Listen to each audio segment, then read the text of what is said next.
After rattling off 2 wins in a row, the Edmonton Oilers get one of their toughest tests yet as the Pacific Division leading Vegas Golden Knights come to town. Can the Oilers send a statement that they are back to the rest of the National Hockey League? We get you set for Oilers and Golden Knights on the Oil Stream pregame show right here on Edmonton Sports Talk, EdmontonSportsTalk.com, and on YouTube. Matt Iwanyk with you once again alongside YouTube Trev as we get you set for this big game down at Rogers Place coming up just after 7 o'clock.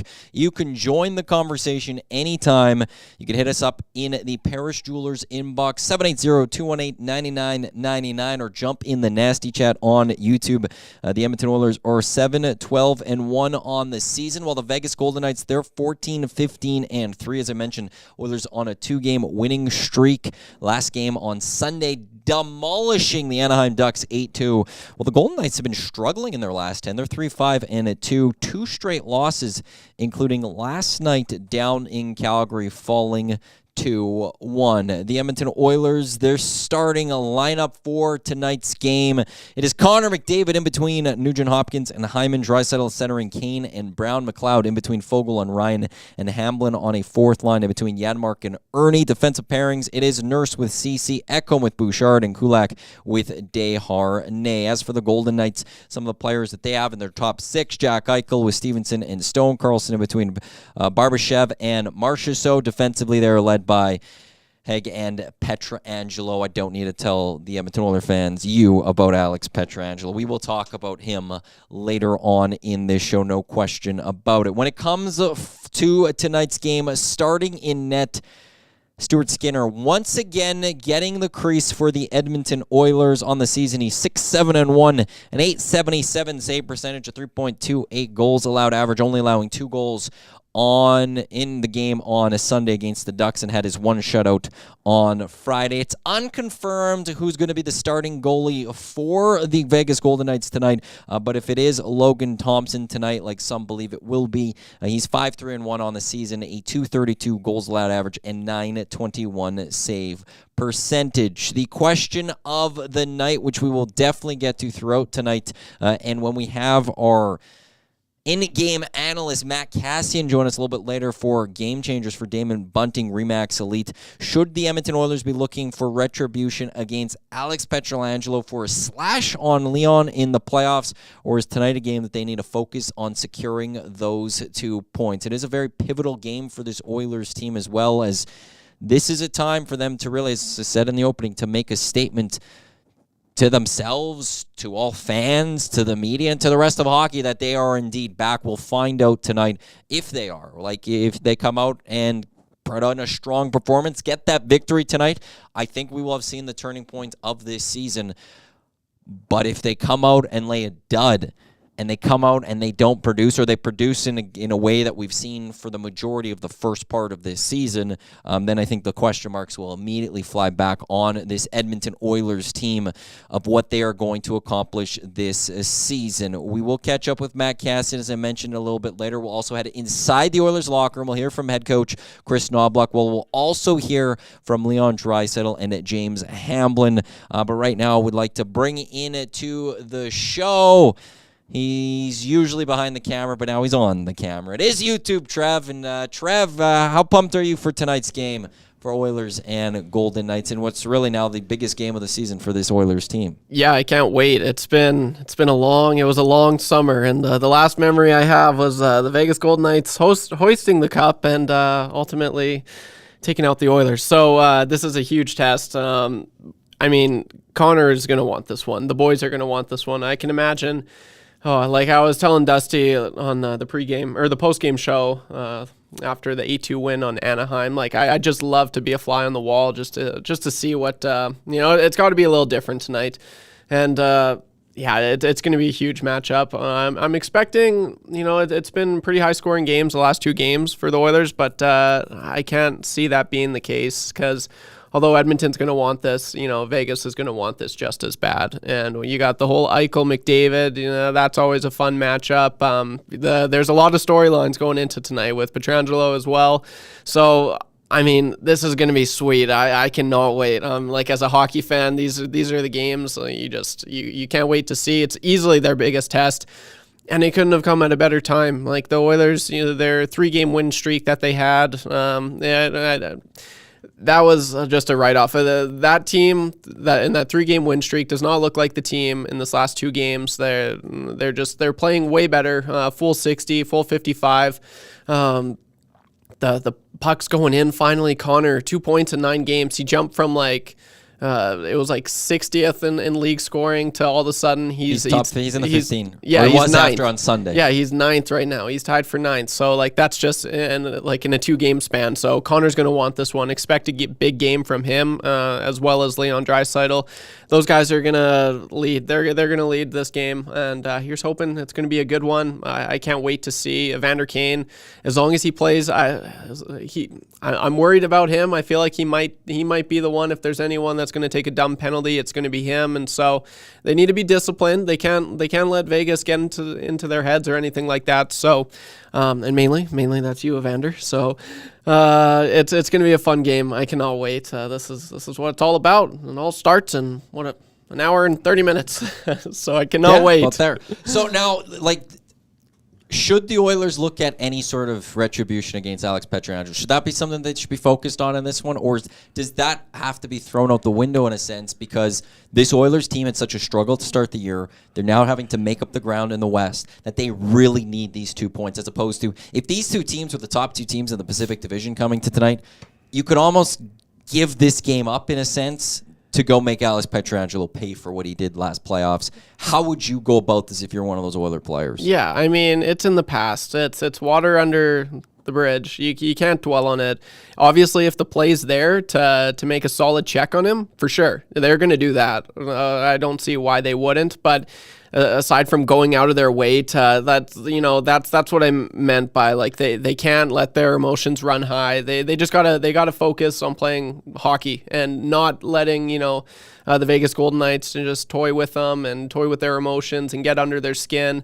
Because I think that's what they did in the playoffs last year. And what was the outcome? They tried, bringing it back. They went out for the players and all that. And ultimately, it didn't work out in their favor. So, no, they got to play smart. It's a new season. It's a new team. And they can't go in thinking, we're gonna let's just dummy them, let's just bully them. No, that's not the case. If you want to win tonight, you win by scoring and just playing better than the opposition, not by being the more physical team and just getting payback for what happened last season. Austin Hockey into the nasty chat. I expect more than one fight tonight. I feel a chippy game. Vegas is losing and frustrated. Oilers want retribution for last spring's playoffs. You take your runs at Pietrangelo legally and challenge him early. Make it known he's going to be hit every time he touches the puck. Run the score up. Send them home fuming. I will say this. Every time Pietrangelo touches that puck, Rogers Place is going to be booing. It's you just know that the crowd tonight at Rogers is going to be all over him from the opening puck drop to the final play of the game or the final whistle, final horn, however you want to call it. And I will say if there is that run at Pietrangelo legally and he gets rocked pretty good, that place is going to erupt. Oh, it's going to be insane. Yeah, it's going to be an electric. This is. Opening night is always a big one, or home opener is always a big one. There's always the big feel to it, big game feel, because it's the start of a new season, even though the Oilers had started off 0-1. That home opener is a big deal. This is going to be the closest thing, though, I think, this season to a playoff game that the Oilers have had so far. Because there's just so many storylines that play into this one. The slow start to the Oilers season, but they're playing better hockey. You've got the team that took you out of the playoffs last year that some people, the conversation we've had over the last couple of weeks is, did the Golden Knights destroy the Oilers mentally like the Oilers did to the Flames a couple playoffs ago? Is that what happened and why the Oilers were having their struggles? And then there's everything with Pietrangelo and Leon Draisaitl on the slash last year, and there's just so much playing into this game that's all been throwing into this pot that's now bubbling and it's about to boil over, and it's gonna be a fun game. It's gonna be a fascinating game. I hope it's gonna be an entertaining one, start to finish. There is some similarities in terms of the opponent coming to town compared to Sunday's game, where the Ducks came to town and they were struggling. 5 straight losses. As I mentioned, the Golden Knights, with their record coming in, having lost 2, they're 3-5-2 in their last 10.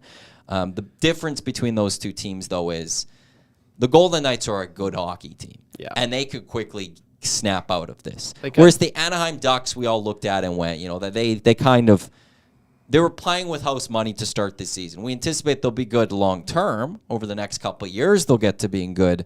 But as for this moment, they got off to a hotter start than they were expected. So the Oilers can't get off to a start tonight like they did on Sunday. No. They're not going to be able to overcome that. What was it, 2 1-goal leads that the Ducks got up to early, and then the Oilers picked it up and ran away with that hockey game. You're not going to be able to do that tonight against this Vegas Golden Knights hockey team, because this is still a good hockey team. And there is a reason they are sitting, atop the Western Conference. Yeah. They have 31 points, best in the Western Conference. They are not going to be an easy out. So you're going to have to show up if you're the Edmonton Oilers from start to finish, no question about it.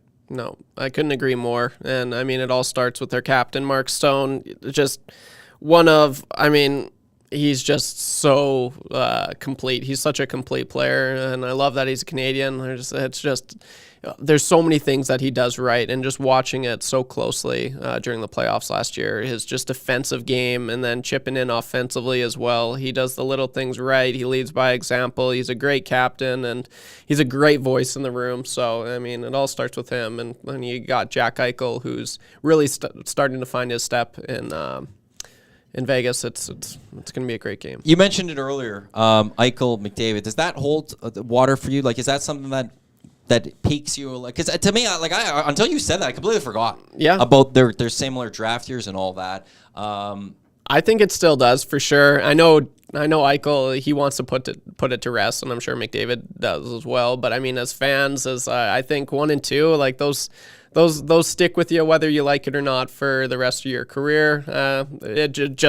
And the fact that it is Connor McDavid and Jack Eichel, it's going to be more. So yeah, I think that's a storyline. I think Connor's going to want this one, and so is Eichel, right? Like they're both. Well, the Golden Knights are going to want to turn this around. They're Yeah. not going to want to keep losing these hockey games. They're not going to want to keep having this little skid. They're going to want to turn around, and at some point they will turn around. They're too good of a hockey team not to. Oh yeah. They're also looking at an opportunity. They took the Oilers and ended their season last year legitimately. Just finished their season off in the series of the second round. They're looking at a chance to really take another shot at the Oilers season for this season. Yeah. A Golden Knights win over the Oilers tonight. As I said, the questions come back when it comes to the Edmonton Oilers. They creep back into all of our minds. Is this team going to be able to figure it out? Because they beat the Capitals in a very good game, and the Caps are a good hockey team on Friday, and the Kraken just fell out of a playoff spot. They were in a playoff spot going into Sunday's game. This is a chance to play against one of the top teams and get that win. And if they can't do it yet again, when are they going to start doing that? Will be the question that we're going to have post-game. Dustin's post-game when he fills in for Tommy later tonight. If the Oilers have another loss here, it's not going to be, they tried and, they're so close. People are going to be upset. Yeah. No, Even they if are. It's a close hockey game. So that's what the Vegas Golden Knights will be thinking tonight. They'll be thinking about a chance to really put a big dagger into the Edmonton Oilers season at the end of November. And they've circled that. And they want to do that themselves, because if you're any team in the West, let alone a Pacific Division team, if you have a shot to not have the Oilers be in the playoffs, you're going to be thrilled by that, aren't you? That's huge. That just makes your path to getting back to the Cup or winning the Cup so much easier. If we may not have to go through Connor and Leon. We don't even have to worry about them just for the sake that they're not in the playoffs. Awesome. Yeah. So that's a lot. Every team that's in a playoff spot in the West too right now is going to look at that and be like, hey, if we keep the Oilers out of that playoff spot, that's better for us long term. Yeah. And that's how they're going to play about it, I would have to think. No, for sure. And just for McDavid, he couldn't have, decided to pick it up at a better time this season. I wouldn't be surprised if he has another multi-point game tonight, just with how he's skating out there, the chances he's getting, he's finally starting to capitalize on them. So, this is a test. It's going to be a huge test to see where they are as a team. But for McDavid, just individually, I feel like he's going to pop off, and he's already been popping off. So I'm just pumped to see what he does tonight. He looks healthy again. Yeah, he does. And I don't know how that happens overnight going into the Washington game, but somehow he there was something bothering him. That I don't think any of us need to have inside info to know that, because he was missing games due to some injury, came back, and he just didn't seem right. That we just know that something was still lingering there. Yeah.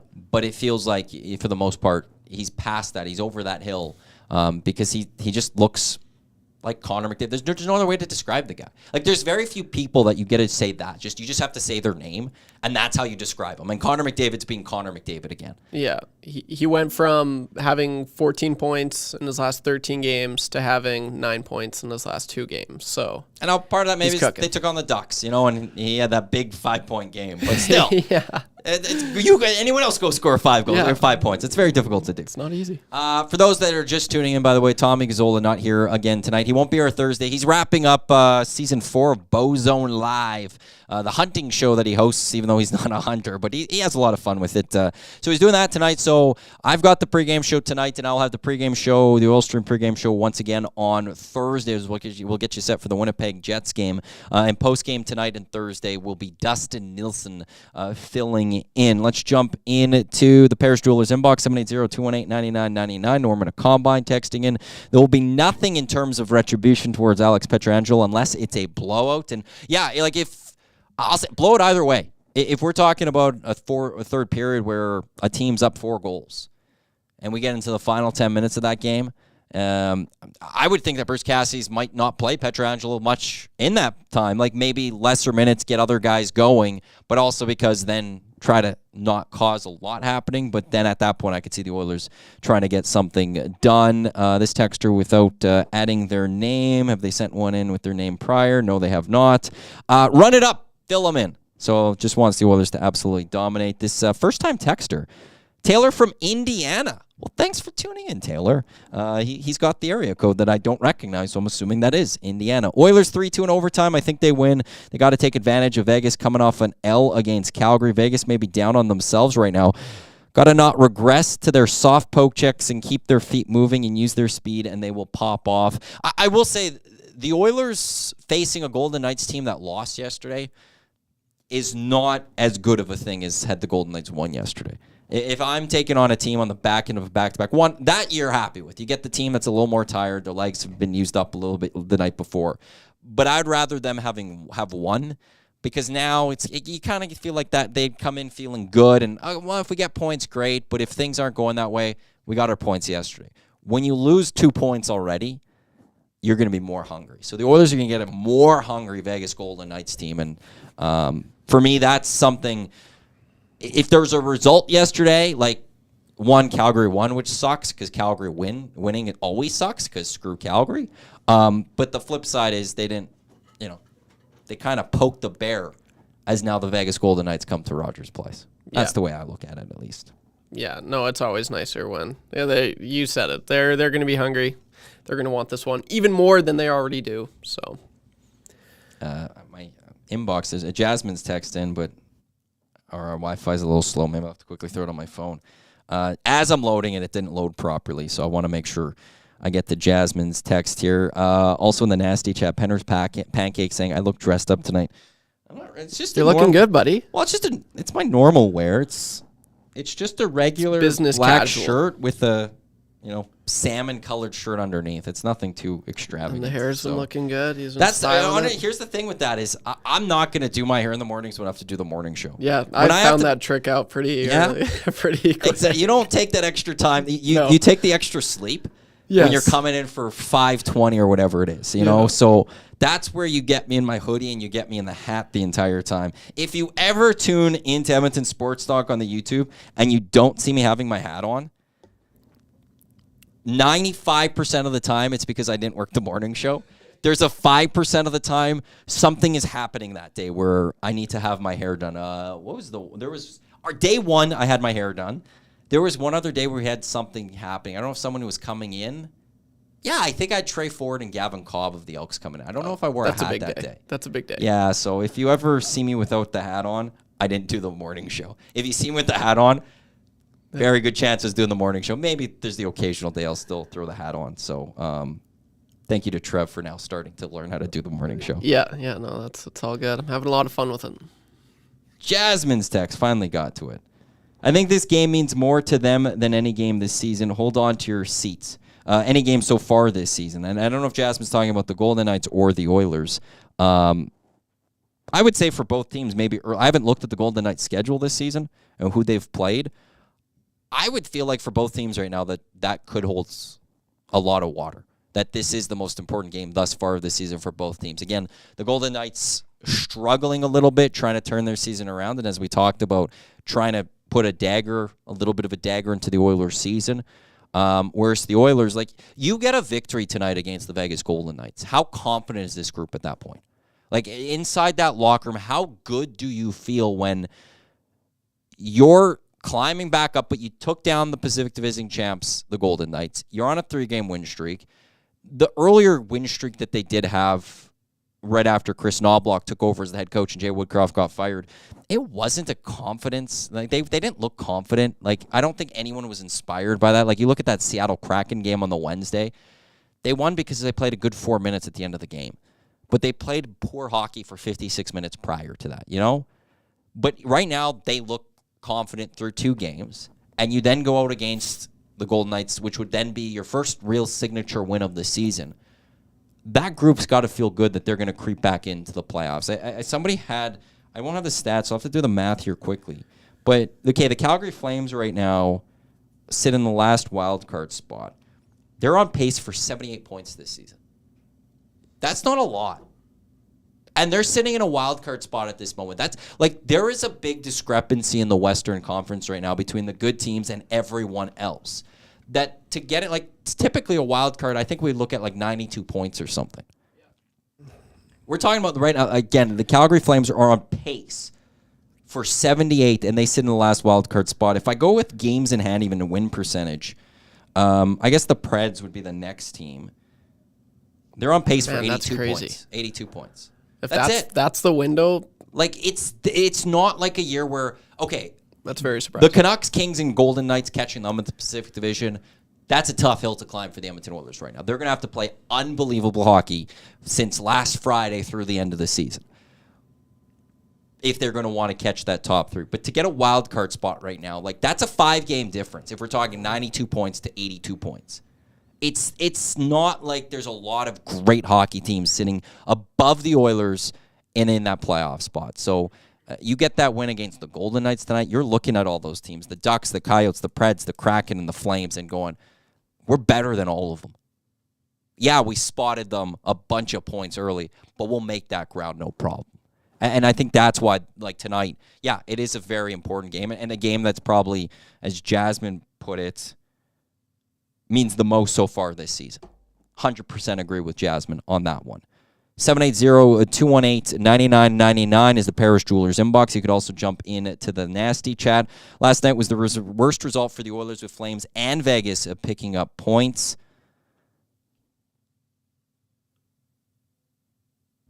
I just want to double check something on that.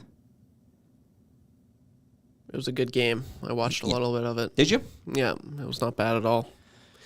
Yeah, it's weird that you, when it comes to playoff push, you needed the Flames winning was bad for the Oilers. Yeah, like, if you go to the start of the season, the Flames winning would have been, like, awesome in a sense, because it's better for winning the division for the Oilers. But with where the Oilers are, but again, as we went through the numbers there, if the Oilers are the Oilers right now of these last 2 games, are they not making up that ground? They're making up that ground Easily. They're winning the hockey games. They're getting back. If the playoff spot is around 85 to 90 points, the Oilers are going to be able to get 85 or 90 points, I think. Yeah, they should be able to. I think the last 2 games has really been just the Oilers of old. It just looked like the team that we were so used to seeing last year. And that's why I'm really looking forward to see what they can do tonight. Because with that last season team, last year they always were up for teams like the Vegas Golden Knights, like Tampa Bay Lightning, like the Boston Bruins, and they did really good against the good teams last year. So they're easily playing their best hockey of the year, and you've got their best challenge of the year. McDavid's, it's just Oh, that's going to be a good one. And I don't know. Even if it's close, like even if it's a close game and they lose, whatever, like 3-2 hockey game. That's what I was thinking. I was thinking 3-2. I honestly was Great thinking 3-2. minds think alike, dude. Yeah. That's all it is. 3-2. I honestly could see that. Maybe in overtime. I don't know. But just as long as the effort's there. See, and I don't know if I fully agree. I'm on that board just because it's not like you get the Jets next.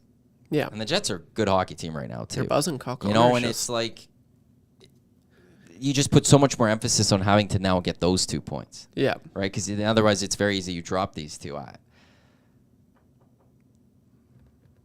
don't know. I guess I feel like right now I'll be a tad disappointed if they still lose, even though they play a good hockey game.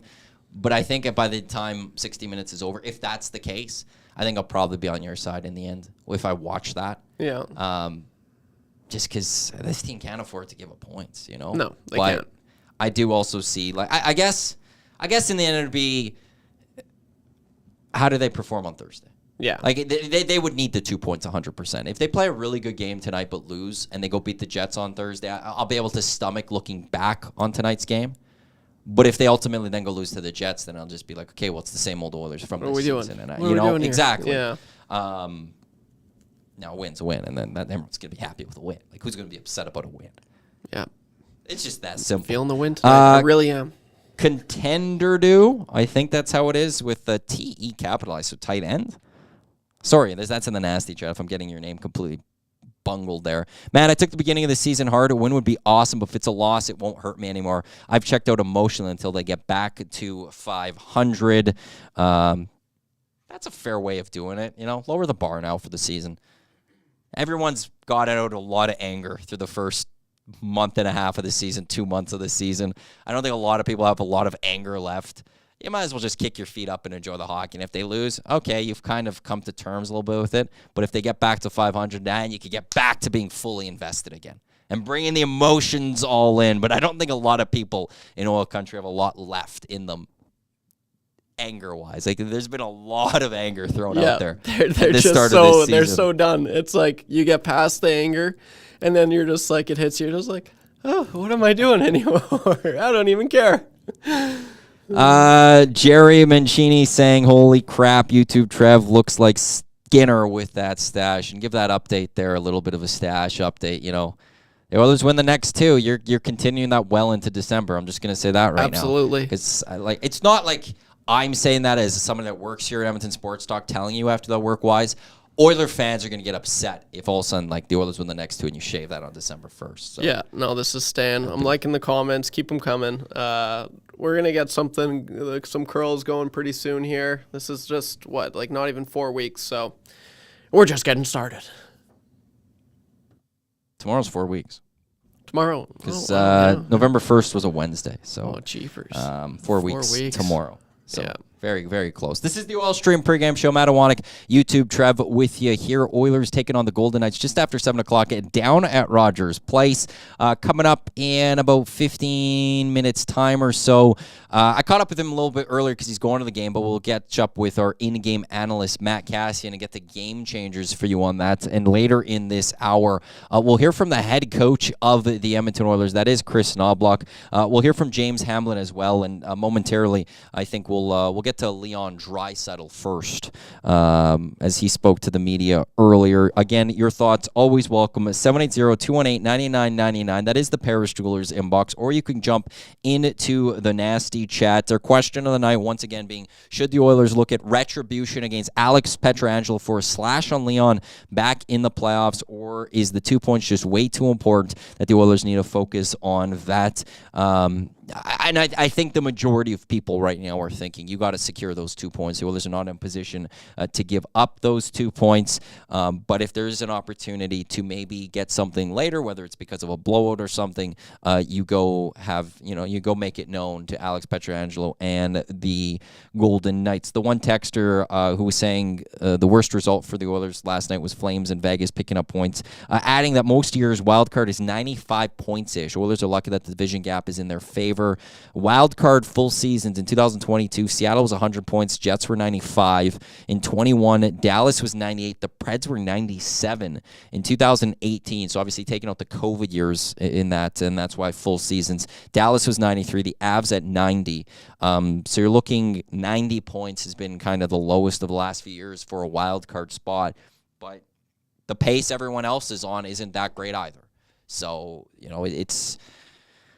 it's not like we're looking at the wild card spots too the Oilers have to overcome. You balance, you go from, if the average is 95 points and we're talking about maybe 90 points making it, that's 2.5 wins. That's a good amount of wins that all of a sudden goes in the Oilers' favor that I think they'd be able to overcome. Let's get into it. Let's get into the locker room. Leon Draisaitl speaking to the media earlier today. Does last year's playoff series, the rivalry with this team, provide any extra juice for this game tonight? That's exciting. Obviously, always facing the team that you lost out against, but we forgot about last year, and obviously we got ourselves a new situation this year. So excited. Really good team coming in, so a good test for us. You guys have won 5 of your last 8, couple convincing victories here. Is there something that you put your finger on that you think has changed significantly for the team lately? I think just we stopped with a lot of the individual errors, the big errors, and just found our offensive game a little bit. And just in general, I think we just found a way to find our confidence. Your power plays really come around here. Penalty kill too. Like both of these special teams seem to be maybe giving you guys a little bit of a spine for your game. Yeah, absolutely. I mean that's how you win a lot of games in this league. Good power play, good penalty kill. I thought our kill has been really, really good lately, and power play obviously as well. So it's a big part of our group. Obviously looking to continue that. Everybody, how are you guys feeling in here in terms of your confidence to be able to put more of these quality efforts together where you were searching for that consistency earlier? I think confidence is good right now. We're excited for tonight. It's going to be a really good test for us, and obviously we know that we have to make up some ground, and every game for us is a big one right now. So good test for us tonight. Hockey fights cancer. I wonder has it impacted your lives much, the Draisaitl's, or you've been kind of lucky? We've been very lucky and fortunate that way within our family. Had some family friends that sadly have passed away from it. So it's obviously very unfortunate, but all in all, my family has been, knock on wood, been pretty lucky. Yeah, just to follow up on that hockey fights cancer note, obviously we know the story of James Hamlin. As a teammate, what was it like for you to see his first NHL goal and him saying, "That's for you, Mom"? Yeah, I mean those are moments that are so much bigger than hockey. That's you can't really put it into words. I'm sure for him that was everything, and one of the greatest moments in his life, and he's been playing incredible for us, and I'm sure his mom would be awfully proud of him. It looked like Chris, when he first came in, took a slower approach, evaluating things, maybe getting to figure some things out. Is he starting to put his imprint on things a little bit more as the weeks go on here? Yeah, I mean, I don't know how much fixing, really there was needed from the systems standpoint. I think that we were always a good team. We were just not playing with the confidence that is required in this league to win hockey games. So he's definitely putting his fingerprints on it, but there's only so much really you can do in the NHL. Every team plays pretty much similar systems. There's only so many systems out there, so but he's done a good job. There's Leon Draisaitl, forward for the Edmonton Oilers as they get set to take on the Golden Knights down at Rogers Place. In his last 7 games, he has 13 points, 4 goals, and 9 assists. Just in his last 4 games, he's got 3 goals and 4 assists. An assist in each of his last 4 games, actually. So I haven't pulled up CoolBet yet. I know on CoolBet.com right now, Dustin Nilsson built an Edmonton Sports Talk parlay today, and the best part about CoolBet is they boost our odds a little bit. They give a little extra value to what it is. So if you're looking for the parlay for tonight, which is plus 285, Dusty built Connor McDavid 2+ points, Nuge, Hyman to each have a point, and the Edmonton Oilers win. That again, plus 285 exclusively at CoolBet.com. But based on Leon having an assist in each of his last 4 games, what's a Leon assist tonight? Minus 143. The craziest value. Gets you 70 cents for $1. So $10 would get you $7. Well, $6.99 as you increase that. So if Mr. Lean is coming out right now, oh snap! I'd look. Hey, he's got 4 straight assists. Yeah, that's kind of what was I had. I think my lean hit on Sunday. I forgot what it was. I think the guys were talking about it this morning. You're on a heater. No, I was my lean on Monday during the morning show did not hit. I don't think. I tuned out of that Monday Night Football game. It was so bad. I started watching the movie. It was terrible. And I got upset because no one wants to hear about my fantasy team, but I needed Justin Fields to really light it up, and that just wasn't happening. So, it doesn't look like I had Justin Fields as an interception, and he didn't throw that interception, so that one was wrong. Damn. That'll happen. It's in the name of the game. I had Leon 2 points. That's what it was. And he had his 2 points on. And he did? Yeah. So there you go. Leon getting an assist tonight. It's done in 4 straight. So I do like that one. Norman at Combine also updating. We were going through those wild card numbers. And he makes up a really good point, actually, with this. That's not true at all, Matt. It's the 9th place team you have to beat. So as we were talking about those wild card spots, Colorado was at 90. Well, if that team that just missed the playoffs was at 85 points, well, then actually only need 86 to get in. So when you're looking at that, you kind of have to look at what the 9th place team is, and you just got to beat that. So what's been the average of 9th, or what's the average of that first team outside the playoffs historically? And I still think that's going to be lower right now, what everyone's on pace for, than what we've historically seen in that wild card spot, which plays inside or to the Edmonton Oilers' favor. Getting into the nasty chat, YouTube season, not YouTube Trev, YouTube season, saying Kostin said in the summer to Russian media that he'd have to answer in the regular season, but he's gone now, and that's in terms of Alex Pietrangelo. Maybe they get over it early with a fight. Here's the thing. I think, again, a lot of people would agree that Alex Pietrangelo there would be something between the Oilers and him at the start of the season on this game. But because of how this season has played out, I don't think the Oilers can afford to do that now.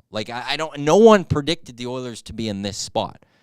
Kostin, I don't think when he was speaking to Russian media for that one, thought the Oilers would be in a spot well outside of a playoff spot. So yeah, it makes sense that, these would be 2 teams that were within the top 3 positions of the Pacific Division, if not the top 2 positions. And if you're the Edmonton Oilers, you largely can afford to give up these 2 points if you chose to take the focus a little bit away from the points and the win and focus a little bit on Pietrangelo. They can't do that tonight. And I'll actually be a little disappointed in this team if they do. If they look to try to do, if they can on Pietrangelo tonight to start, and that's the big thing that they're focused on. I would be upset because why aren't you focused on the 2 points? Why aren't you focused on getting the win? Why aren't you focused on the scoreboard and showing it that way to them, but also getting this win for yourself and for your fans and trying to turn the season around? If instead you're focused on that, that's just petty battles that, in a sense, that you're focused on and not the big goal. And, largely you're fighting, that battle and you're losing the war in the end. And I would actually be quite upset if the Edmonton Oilers do that tonight, personally. Yeah, I think it would show them where they're at for what they care for more. And the 2 points at the end of the day, that's what they're gunning for right now. That's what they need. Huge 2 points against a division rival, right? So, it would be satisfying for any one of them to do something to Pietrangelo. But, maybe a legal hit would be awesome. Or if there's a good, clean shot that you can have on Pietrangelo, if he's skating up in the open ice and you could get that clean hit on him, you take that. But that's also just hockey. Yeah. You would love to see that happen almost any time. So if that's there, if it's presented to you, you take that opportunity. You don't go out of your way to create it, though. No, for sure. The more and more I'm thinking of it, though, I'm like, oh, no, they're going to be good. They're not going to be silly. They're going to be disciplined. But I don't know. I could see fireworks within the first 10 minutes, maybe even 5. I don't know. That's something I'm just... Hey, if you're the Golden Knights, I don't think you'd be too wildly against that because the Oilers are going to be off their game. Yeah, and that's true. what happened in the playoffs, and then what happened in the playoffs. They focused on the scoring, and they focused on winning and the defense, and they won that hockey game. So I think if the Oilers come on the first 5 minutes and the Golden Knights see that, they'll be laughing to themselves. Yeah, they were perfect. like, we got them. Right where we want them. Yeah. Right where we want them. Let's head back into the Oilers locker room. Coming up momentarily, we will hear the conversation. Before the show, I caught up with Matt Kassian, our in-game analyst. We'll get to that right away here for Game Changers for Damon Bunting, Remax Elite. But let's first hear from James Hamlin inside the Edmonton Oilers locker room earlier today as they spoke to the media, the Oilers players, following their morning skate. Commitment to having a hockey fights cancer night. It's very significant. It's great to, like I said, spread awareness about it, but I think the best part is just that we get to talk about the loved ones that we've either lost or the loved ones that have battled through it, and just talk about them and talk about their stories. For you, from a hockey standpoint, what's the reaction been like from family and friends in Edmonton? Like 2 goals, do you have like former teachers or classmates or stuff getting in touch? What's it been like? I've gotten a lot of support. I'll say it's been really nice. Been really humbling, just the amount of people that have been able to reach out and congratulate me. It's been awesome. So you were just talking about to help tell people stories. What's your mom's story? And the time she spent with you, just the influence she had on you. Maybe if you could tell us a little more about her. Yeah, I'd love to. I think the biggest thing that I've pulled from my mom is her work ethic. She started as a truck driver. She took over for my grandpa when he got sick, and she worked her way up all the way to being a high position in Petro-Canada and Suncor Energy. And she could have gone further too, but she would have had to move to Toronto, and it was better for me to stay here. So she made a sacrifice in her own personal career for me. But the way, we'd be on vacation and we'd be trying to pull her away from work, right? She was always working, hardest worker, and just an amazing leader. That's the biggest thing I pulled from her. And I said the story a little bit before, but while she was sick, while she was going through everything, she really didn't show that she was going through it. And she made every attempt she could to be at every game that I was playing, wherever that was, whether Medicine Hat, Lethbridge, didn't matter. She was in the car, she was driving with my dad a lot of hours. So, I thank her a lot for all that support. Can you take me through the goal the other night, what you saw in that play? Yeah, it started in the D zone, obviously. It was good communication between Kulak, Desi, and I to get that puck out. It was a really good play by Ernie. And then I was just trying to obviously kind of use that guy as a screen to shoot. He blocked the first one, and the rebound was nice on my stick. But that was a full-line goal, and it started in the D zone. Maybe take us through your second NHL stint right now and some of the learnings and lessons you took from your last stint from last year. Yeah, I think the biggest thing is just a little bit of confidence, knowing what it takes a little bit more, and just being a little bit harder to play against, and that could be having a good stick in the D zone, having a good stick on the forecheck. Doesn't necessarily mean being that big body, but that's kind of the biggest thing is just those little plays. Your team has outscored your opponents 13-2 in the last 2 games. What do you think has allowed you guys to find that type of success? Well, I think that D-zone mindset that we're going to win games defensively. I think there's been a lot of talk about that around the room, and guys have been executing at doing that really well. This is a resilient group. We're going to continue to battle every night. We're going to start from the D-zone. When you get called up the first time, it's all adrenaline. Then you get sent back. Are you thinking to yourself, I don't want this to just to be the one time, because lots of guys from the minors get called up once but never get another chance. Does that go through your mind when you're sent back down? Make sure it's just not the one time. Yeah, I think it has to go through your mind. I think I'm lucky that I have a good support group around me that we talk through it, and it's all about just trying to get better day by day. And if I got the call, great. If not, then I was still going to do the exact same thing, work day to day, and that's exactly where I'm at right now. It's a process, and going down there might be part of it. Does it get easier once the goals start coming? You got 2. Does it get easier around the net in terms of, okay, my hands are a little better now. I've scored 2, so it's not like I'm fighting it. I think getting the first one, there's a bit of a weight lifted. After that, I'm not going to say it gets easier. This is not an easy league to score in. But the weight gets lifted after the first one. After that, it's just back to work, I guess. How much do you look forward to the challenge of facing off against the defending Stanley Cup champs? Yeah, I'm really excited. This is going to be a really good test for this entire group in here. They're a really good team, we know that, so we're going to have to bring our best. James Hamlin inside the Oilers locker room before tonight's game, or that was this morning before today's game that will be coming up just after 7 o'clock. This is the Oilers Stream pregame show. Matt Iwanyk, YouTube, Trev with you here. Big day for us actually here at Edmonton Sports Talk. We hit 6,000 YouTube subscribers, so thank you very much to everyone on YouTube for that. We hit it just as two guys and a goalie earlier today went off the air. As soon as I was shutting things off for Dusty, I looked on my phone and it was dead on 6,000. So we really do appreciate that in less than 2 months on the air, 3 months on the air. Less than 3 months on the air, we got to the 6,000, which was pretty awesome. For anyone that's on TuneIn, and if you listen to us on TuneIn, which based on the numbers that I get to see, there's a lot of you that now listen on TuneIn. So it's great that we got that done. If you could also hit that favorite button there, that would be great. We're at 1.5 thousand. There, which was just we've been on it for a short period of time, and the TuneIn was honestly I love listening to it way more on TuneIn than anything else. It's just a great app, and the fact that we're on there with a whole bunch of other radio stations, it's pretty sweet. So cool. Thank you, TuneIn. But thank you to all you listeners and viewers for all your support here of Edmonton Sports Talk. And if you're not doing anything tomorrow night from 4 to 7 o'clock, we got the official launch of the 6 o'clocker lager down at Alley Cat. So you're going to shotgun one of those? I might. I was talking to Eric about it. It's a big boy. It's a tall boy. That's a lot to shotgun. It's like 2 more mouthfuls, I think. So I think I could stomach that. But I'm probably only doing one. Yeah. Well, you should probably only, even if it was a normal can, probably only do one shotgun. I don't think doing multiple shotguns would be the thing to do. Oh, yeah, no, that's right. It's not fun, that's for sure. But yeah, definitely be there. It's gonna be pretty cool. We cannot wait for this. We cannot wait for you guys to taste our beer. It's phenomenal. 4 to 7 tomorrow, Alley Cat, if you have time. If not, any Sobeys and Safeway liquor. I'm going to get this wrong. I've heard all of Alberta.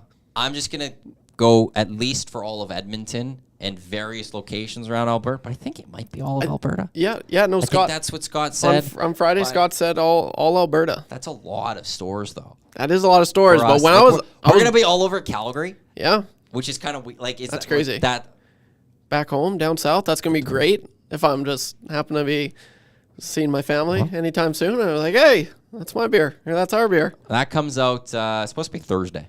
And I think it's the beer of the week for this week on the show on Friday. So beer of the year. You, Dusty, and Eric on Friday. You guys can chug so have many that of those. for it. And it's a really good lager. That's not just because it's our beer. I'm actually a type of person that's kind of moved away from drinking a lot of beer. I've moved more. People are gonna hate for the one. I love my seltzers. Not gonna lie. They're amazing. I love my wine. I love my hard liquor. Let's go, buddy.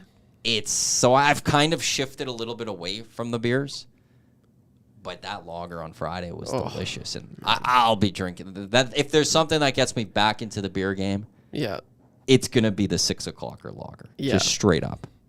So give it a try. Head to a Sobeys and Safeway liquor later this week. If no, you can't come to Alley Cat tomorrow. With that, earlier today, not earlier today, just a bit before the pregame show tonight, I caught up with Matt Kassian. He's our in-game analyst. He's heading down to the game tonight, so he wanted to make sure he was at home with the camera and all, and then do the interview properly. So earlier I spoke with our in-game analyst, Matt Kassian, which features Game Changers. Joining us now, it is our in-game analyst, Matt Kassian, here on the Oil Stream pregame shows. The Oilers getting set to host the Vegas Golden Knights. And Matt, I do have to say, before we get into the hockey here, a big congratulations to you, the big F1 Constructors Champion of our fantasy league. Yep. Well done, well-earned. Congratulations. I gave myself a couple pats on the back earlier. I know we're having some commissioner issues in that league as well. Although there's no solidarity, apparently, just because everyone wants to see me lose. So I kind of feel like the Edmonton Oilers is like where everyone else is like telling the commissioner one thing and they don't like you and they don't listen to you, so you get screwed, right? So no, it's good. It was a good season. Good season. I'm happy with how it finished, and I look forward to buying my own trophy because Gager isn't going to give me one. So I'm going to take the shot at Gager here. If you have an F1 fantasy league where you have to submit basically, in essence, your 2 cars, like a real F1 team has to do, and those 2 cars finish 2nd and 3rd, by nature, that's the Constructors' Championship. You have won, and that's what I was. My issue with Gager in this one is that's what I was always under the impression that it was that it was the reason we did 2 teams was you combine the points of both those teams and whoever gets the most points wins. Because if we look at who has the most points in the season, I have the most points.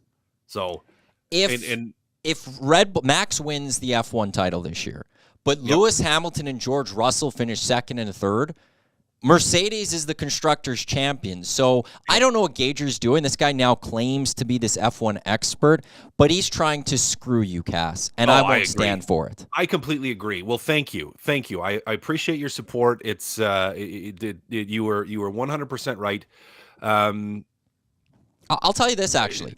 I got a couple of the trophies that he gave for 2nd and 3rd last year for the F1 that I won, and I think Dusty did, and I took them because when we got let go, I was just grabbing everything. I took those.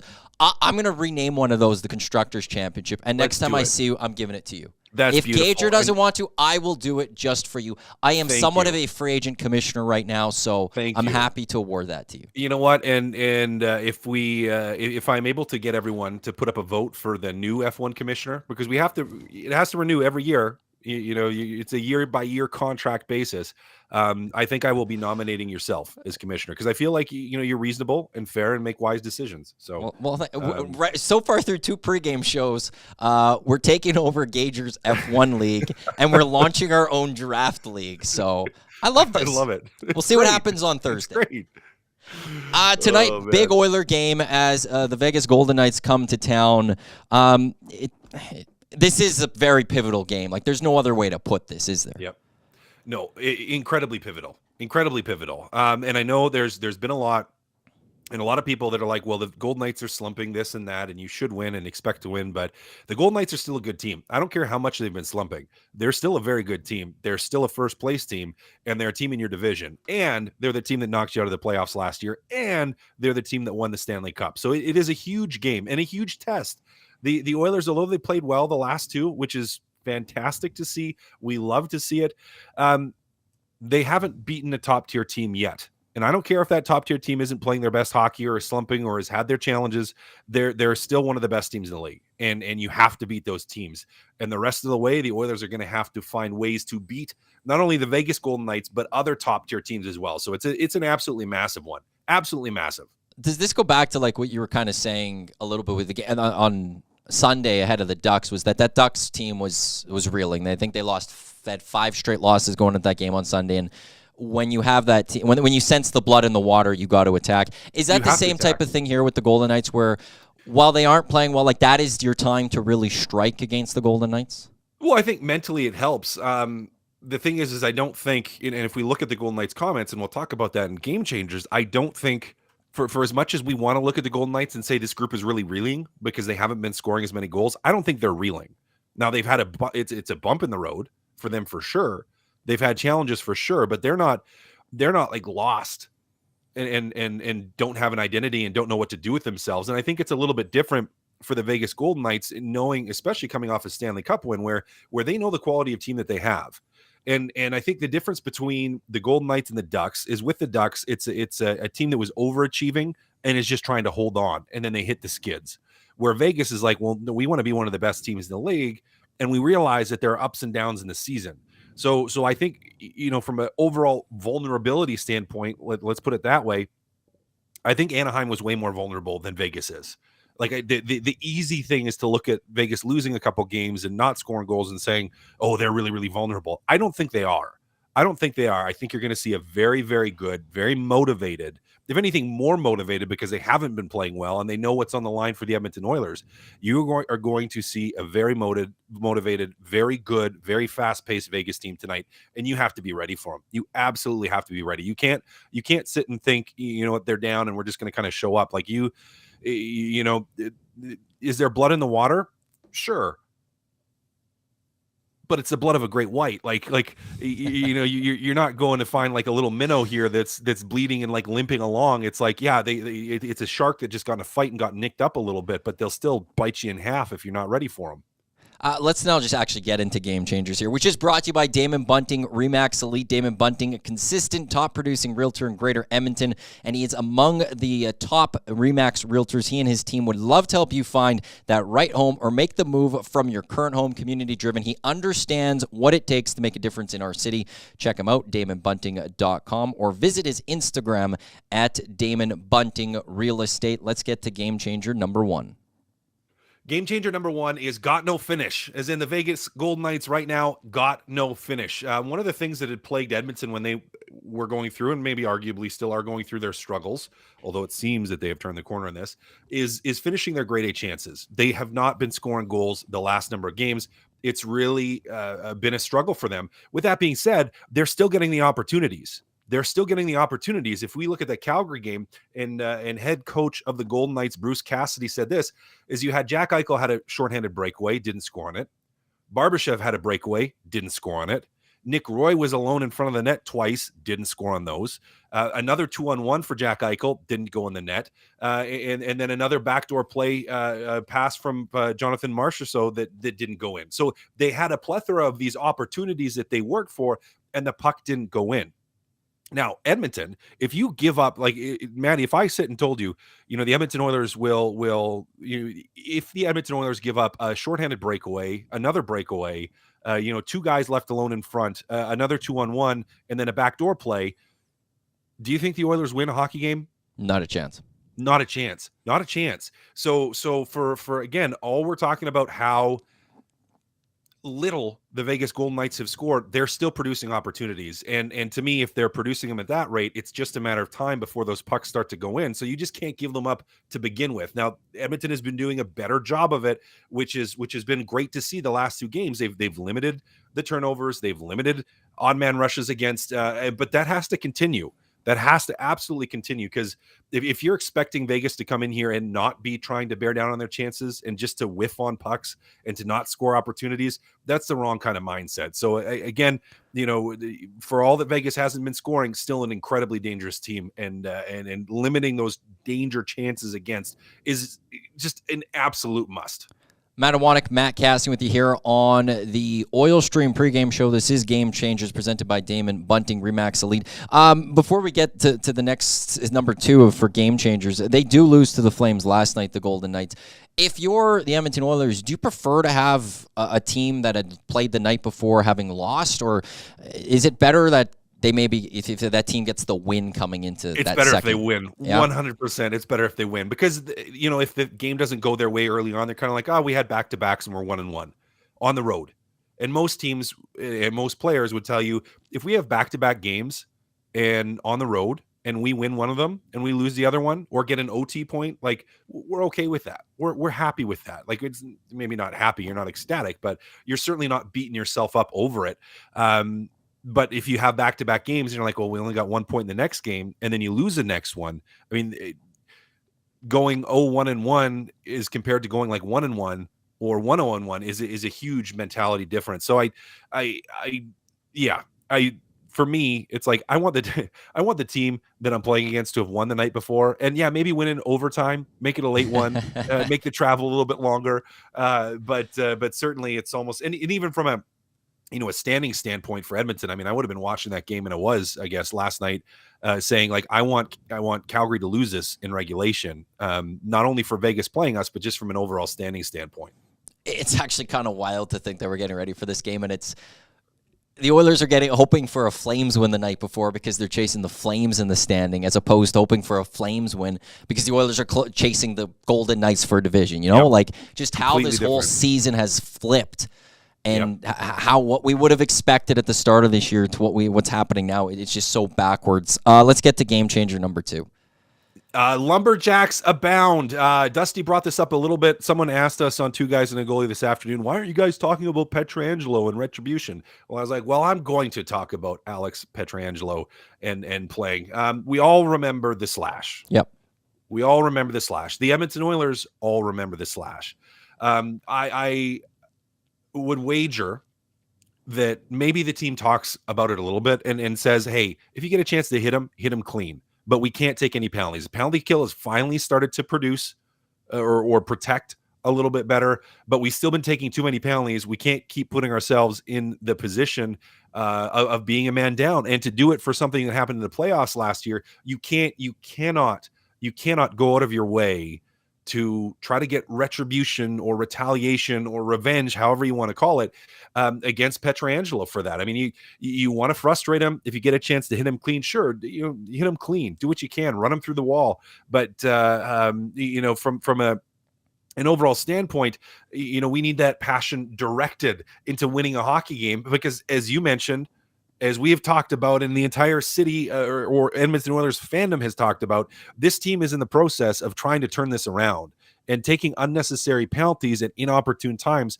just isn't something you can do. Just look at that Evander Kane penalty the other night. I think it was at Florida where he takes the penalty in front of the bench and then all of a sudden the game turns around because of a penalty and you get scored on. You were up 2, you take a bad penalty, you get scored on, and the game completely changes.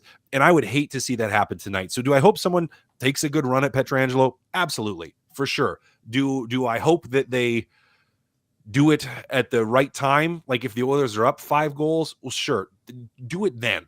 But try not to focus on that. Focus your emotion in the right places and on winning the hockey game. Do you think that would have been different had the Oilers had a better record this year, that the Oilers were sitting in a Pacific Division playoff spot? Yeah. Do you think it would be a different game tonight? Oh yeah. Well, yes and no. I think you're still going to see hopefully see the same level of intensity, but I think it means a little bit like the means of it is a little bit different because the Oilers are still in desperation mode just from an overall season standpoint. So it's not like let's slug it out for the top spot in the division.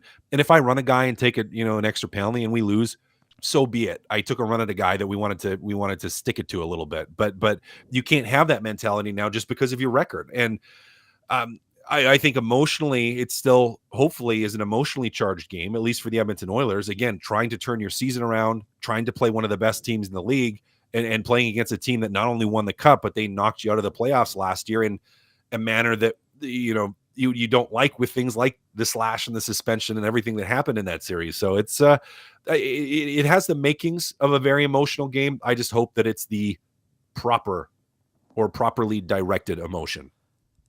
Guaranteed the Rogers plays every time he touches the puck tonight. Pietrangelo, he's getting booed. Like absolutely. Guaranteed. Like the fans they're going all in. They're not. They're going to stand for it. No, I think the fans would be happy. It's like if someone tries to run him from behind in the first shift, everyone would be like, yeah, and just be losing their minds and just freaking out, like excited and vengeful. We'll just see the best of humanity come out. If someone were to try to take a run at him. But imagine a clean hit. Like imagine somebody comes up and lays him out with a clean hit. Rogers' place is going to go bonkers. Would erupt. And that's the type of emotion you want. And that's, again, hopefully what they're communicating in the dressing room is, yeah, if you get a chance to it, don't go out of your way to do it. Don't take yourself out of position and put the team in a bad spot because of it.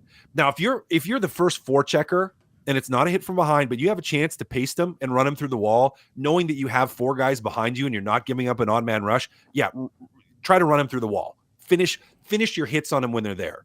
Finish your hits on them when they're there, but don't go out of your way to do it, because you're right. I mean, and maybe that's one of the things that would be fun tonight is just hearing that, because as you said, if someone hits him, can you imagine if someone hits him clean? Like, can you imagine if Darnell or if Evander Kane, hits him open ice clean, or right in front of the bench or something?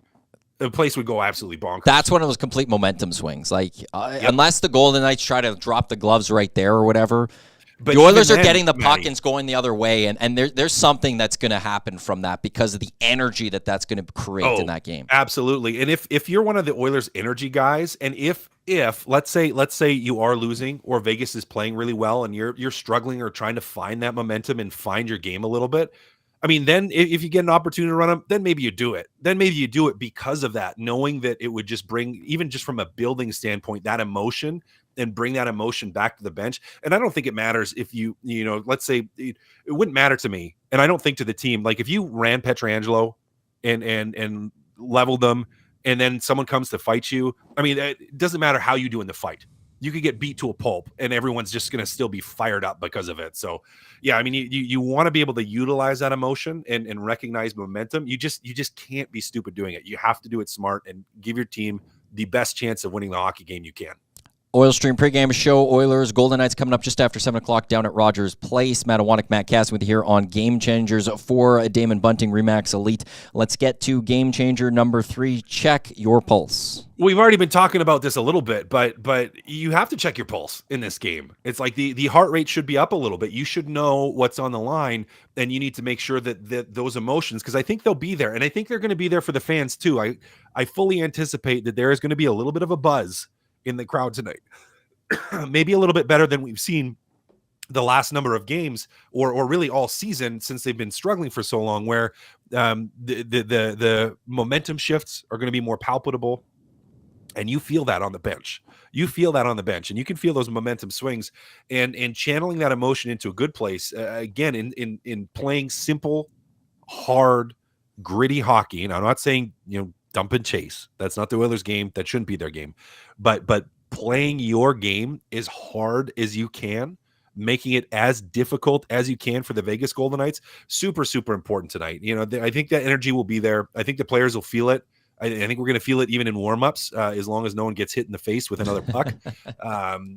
But it's going to be something that they're going to need to check and not have let's call it an energy dump where you just pour everything out and the energy's gone in the first 10 minutes. Like being able to sustain that intensity that's probably going to be there right at the start of the game and being able to carry that through.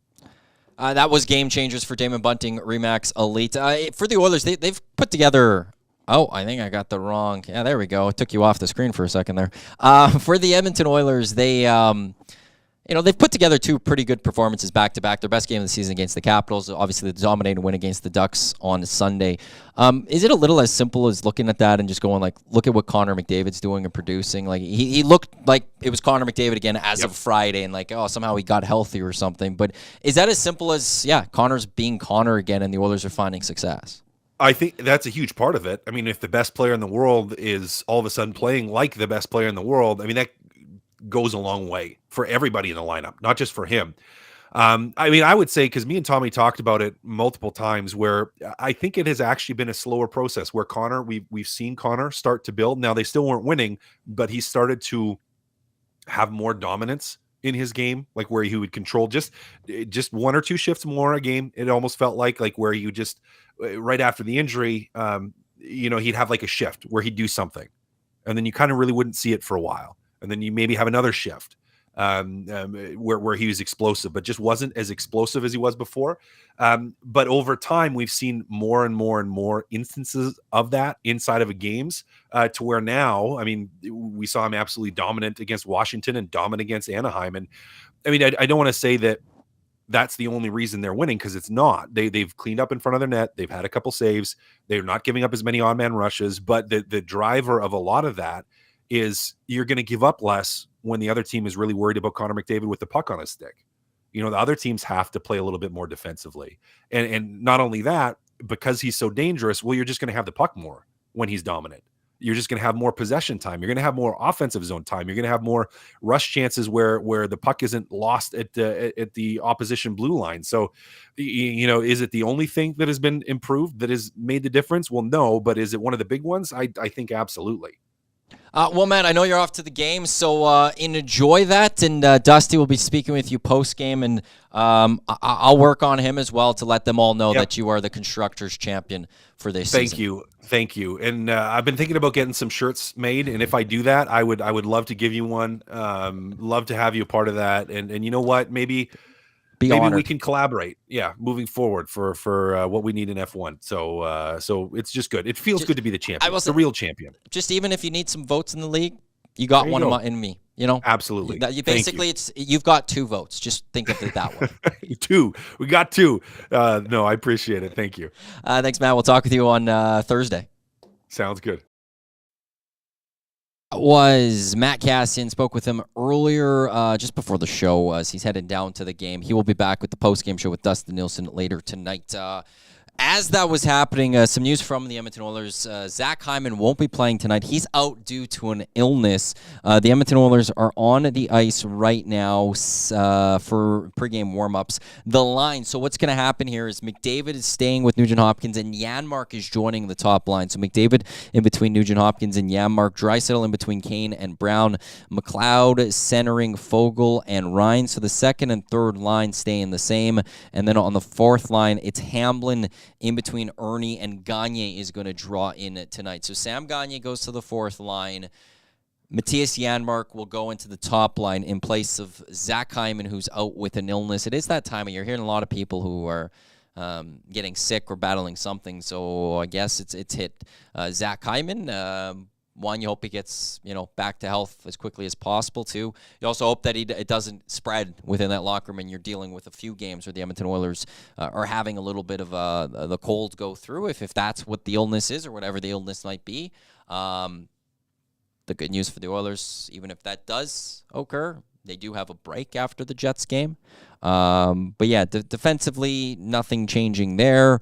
It is Nurse with Ceci, Ekholm with Bouchard, Kulak with Desharnais, Skinner in net, but no Zach Hyman tonight due to an illness. So again, Matthias Janmark on the top line with McDavid and Nugent Hopkins, Hamblin with Ernie and Gagne. As we're wrapping up the airing of my interview with Cass there, and we're reading that news, me and YouTube Trev there we're talking about, and this changes a lot. It does. It really changed the makeup of the game. We didn't know exactly before, right before I came on. That's when Jack Michaels, thanks to him, voice of the Oilers, he posted those the lines or the rushes from the pregame skate. We were trying to figure out who goes up. I guess this is a shot in a sense at Ken Holland that depth's just not there right now. Where you look at you lose one of those top 6, and look, one of the top 5. I'll say I'll take, even though Connor Brown got the point last game. For the top 6, that's where I am with that right now. But you lose one of those top 5, you don't have that natural. I guess in Holland's defense too, I could say there's injuries to Holloway. I guess there's that. Yeah. But when you're losing Hyman, you're just going, oh boy, who goes up there? And you're wondering who, and what's going to be Matthias Janmark. So that severely changes. That puts concern in me now going into this game a little bit for the Edmonton Oilers. Yeah, I can't imagine that's going to be set in stone. I wouldn't be surprised if that changes throughout the whole. I don't know. It could be as early as the first period. Janmark, he's looked okay, but I don't know. I could see Fogle being brought up there as early. As soon as the first period's done, they might change that up. But, yeah, that sucks. Hyman's a huge piece to the Oilers' top 6, their power play, everything. He's a driving force whenever he's on the ice. 7 points in his last 3 games. He had 2 goals the last game, 2 goals against Carolina. Him and Connor are just really starting to find their chemistry. So yeah, that just all of a sudden I'm not nearly as pumped to watch the game tonight. That sucks. In the end, here's the benefit for the Oilers on that top line. You still have Connor McDavid. Yeah. And for you just need one game, maybe, where he carries that line, and we know he's very much capable of doing that. So that's the one. Look, if this game's not going great with Janmark up there, you could see Gagne go back there maybe. Yeah. That's the one thing I do like about Sam Gagne is, if you need him for a game or 2 in a higher role, he can be all right there, right? He can help a little bit. He knows what he's doing. Absolutely. Do you want him long-term for 5-6 games in a top-line position? Absolutely not. Not at this point in his career. But for a game or 2, so if Janmark's, it's not going great and you need to mix things up, if you're Chris Knobloch, who knows, a Fogle or Ryan. But to me, a Sam Gagne wouldn't be completely opposed to as well, because you're just messing with the fourth line at that point, so who cares? Yeah. But you have Connor McDavid still, so that's the benefit for the Edmonton Oilers. Yeah. See when he could produce, but and and the passes are clicking right now. So really, Matthias, all you have to do is get open, and you should be fine. But skate to the net. Skate to the net. Skate to the net. And good things happen when you go to the net. So we'll see how that plays out. Yeah, but 3 lefties. I've never been a big fan of that on the top line. So yeah, I wouldn't mind seeing Gagne, honestly. And from a power play perspective, that's not where the loss to me is with Hyman. No, because you could throw a Kane out there, right? Yeah, like you can live with replacing it on that unit. It's just when you're looking at the 5-on-5, that's where it's for tonight. Yeah, that this sucks. is if you're the Golden Knights, you're pretty happy seeing that. Yeah, for sure. He's just one of those. He makes something out of nothing kind of players, and he skates. He's so good along the boards, and his puck protection is unreal as well. His shot's good, 1T's good. There's just so many things that you like about Zach Hyman, and his work ethic. I mean, it speaks for itself. So, huge loss. That sucks. It's very unfortunate. Any reason why you think they're going with Janmark as opposed to a Foegele? I'm just trying to think if he looked. I guess. I'd be curious to find out afterwards from Chris Knobloch in postgame as to why this is who we went through. I'm not trying to rip it. I just would actually I'm curious what the reasoning is, what he sees for Janmark to get this top ice time. Like, that's a pretty big promotion in the end. It is. No matter who you are in that bottom 6 of the Oilers, to then be able to say you're going as this is such a pivotal game for this team. You're going to be paired up with Connor McDavid. And I'm putting even Nuge on the side to that one. It's just you're paired up with Connor in this pivotal game of the season as you're going up against the Pacific Division champs. It'd just be intriguing to know why Chris Knobloch went that way. Yeah, maybe it's like Foegele, McLeod, and Ryan. They've looked okay, so maybe he's just really hoping that they can produce something in their own right on the third line. And then I'm just thinking about it, like Janmark, he did look okay as well. Same with Ernie and Hamlin in the last game. Like it could have been any one of those guys, I feel like, but he's definitely more experienced than Hamlin. And as far as his skating, it's better than Ernie. So maybe that's why. But and he hasn't. If I'm mistaken, I don't think Janmark scored this season. So maybe they're just trying to get him off the schneid. And tonight could be a good chance for that, I suppose. I don't know. This season, Matthias Janmark, 0 goals, assists, points in 10 games, -3 on the season. Maybe it's his revenge game against the Vegas Golden Knights. Maybe, okay, yeah, he did play for Vegas. Yeah, that's he's a good point. He's going to go up against his old team. How many times does that happen against the Oilers? Yeah, who knows? Comes out and crap. Maybe beats he's the on Oilers. Something. Maybe, I actually like that. Yeah, maybe Chris Knobloch's looking like, you want to know something? Matthias Janmark's going to have his revenge game tonight. Oh, snap. You heard it here first. Against the Vegas Golden Knights. You heard it here first. first. I'm not going to put money on that. I'm not.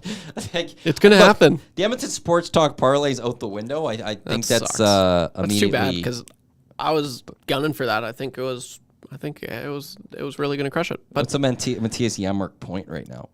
Point. What about a goal? I honestly, goal. Ooh. Man, it's going to happen. Player goal tonight. Is there even odds for this?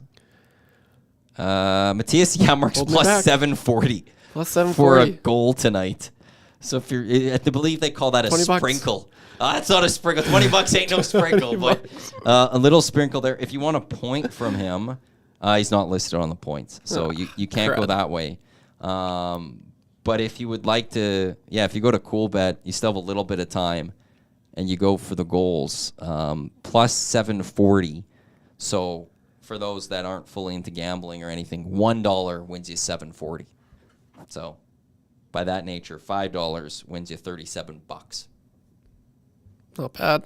Yeah, I'm not doing that one. I'm not gonna recommend anyone to go do that one necessarily, because look, he's got a chance to score a goal tonight, but he's also got a good chance of then just being pulled from that line. Yeah. And going into the second period, and it's well all gone. Happen. So, so if you're just tuning in, Matt Iwanyk, YouTube Trevor here on the Oil Stream pregame show. Oilers getting set to take on the Golden Knights, and they'll now have to do so without Zach Hyman, who's out with an illness. The Oilers just announcing that in the last 10-15 minutes or so as they took to the ice for their pregame skate, and it'll be Matthias Janmark on that top line, Sam Gagner going to fill in on the fourth line alongside Hamlin and Ernie.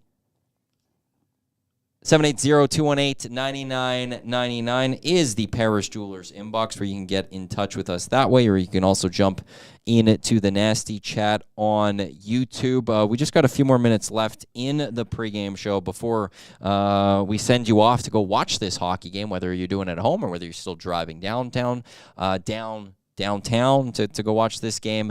But yeah, let's hear a little bits of Chris Knobloch earlier today. Obviously, this is before the news of Zach Hyman, but just a few thoughts before tonight's pivotal game from the head coach of the Oilers. You know, a team that your team lost to in the playoffs. What are your expectations for this group tonight as you look to face the Golden Knights?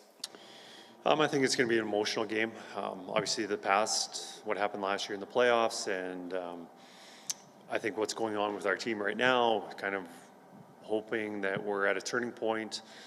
I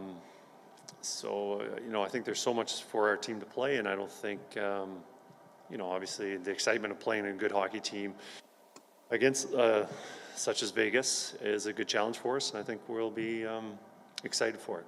Just wanted to ask you about Ryan McLeod, because all the underlying numbers with that player are very strong, but obviously the production hasn't been there. Do you need production out of that hole, that third line center spot, or are you okay with him pushing play and that kind of being enough?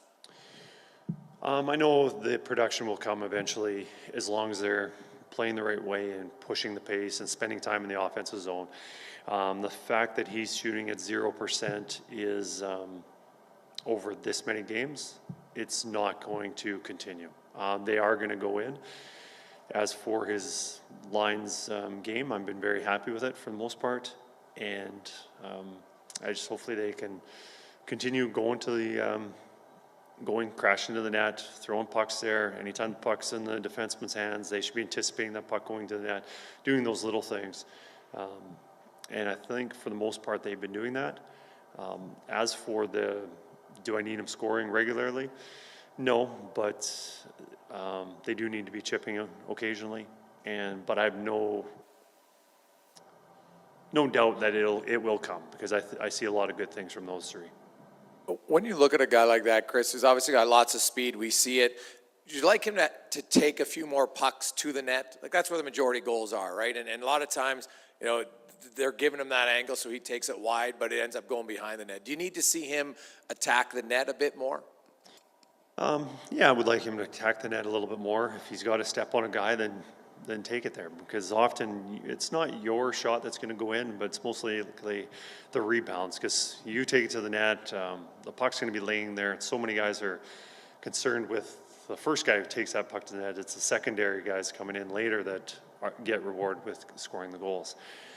There's some opportunities for that, but a lot of it is just when the puck's on the perimeter, that whoever has the puck, whether it's a defenseman or a forward, he doesn't need support. That puck's going to be going to the net. It's going to be coming to the scoring area. That's where we want guys getting to more often. Vegas, a lot of their games are just kind of low event games as far as goals, right? There's not a lot of total goals in their games. They don't give up a ton, and lately they haven't been scoring much. Do you have to maintain even more patience then in a game like this tonight, knowing that the chances are going to be few? Absolutely. Vegas defends really well. No Stanley Cup champion wins a Stanley Cup without defending well. But, one thing they're really good at is fronting pucks. And when they front pucks, there's a change of possession, and then it's a quick transition. So that's something we have to be careful with, making sure our shots get through or at least get deep, because we're vulnerable on that counterattack. And Vegas is very good on that counterattack. So let us in a little. When you're sort of preparing your team for this game, would you go all the way back and look at how Vegas beat the Edmonton Oilers in the playoffs last year, or is that too far away? Do you not go that far back when looking at film and things? I quickly looked at that, and there's so much. But you look at their systems, and we look at how we're playing right now, and we look at how our systems can find a weakness in what they're doing. You know, there's not many weaknesses to their game, but we want to look at the tendencies and showing what, you know, when we do our pre-scout before the game, we'll be showing them our systems, how we're playing our game, and how the things that we're doing can be productive against them. So that's kind of how I approach it. Do you? And that was part of Chris Knobloch earlier today, speaking to the media in advance of tonight's game. Once again, Zach Hyman not in action tonight. He's out with an illness. Hamblin will go to the top line with McDavid, Nugent Hopkins. Sam Gagner will draw in on the fourth line. Edmonton Oilers and Vegas Golden Knights, they're one of 10 games in the NHL right now in the second. It's 1-1 Leafs-Panthers. Start of the third, Islanders lead the Devils 4-2. Hurricanes-Flyers are 1 apiece. Through one, Preds are up 2-0 over the Penguins. Wild have a 2-1 lead over the Blues. That went through the first period. Wild having made the coaching change yesterday. Goalless through one between the Stars and the Jets, and the Blackhawks have a 1-0 over the Kraken. That's one's halfway through the first. Also tonight, Coyotes hosting the Lightning, Ducks taking on the Canucks. Edmonton Oilers, Golden Knights, a pivotal game for both clubs. Golden Knights just trying to get a little out of the slump that they've been in for the last few games, while the Edmonton Oilers looking for that signature win of the season. Before we wrap up, Trev, you have a prediction for this one? Oh gosh, okay. Well, not goal-wise. You think the Oilers, you know, with the news of... Yeah, I still think the Oilers are going to win. I think it's going to be close. 3-2. Overtime. You're going to even give Book me a it. goal here. Hopefully for Dusty's sake, there's no overtime because he wants post-game.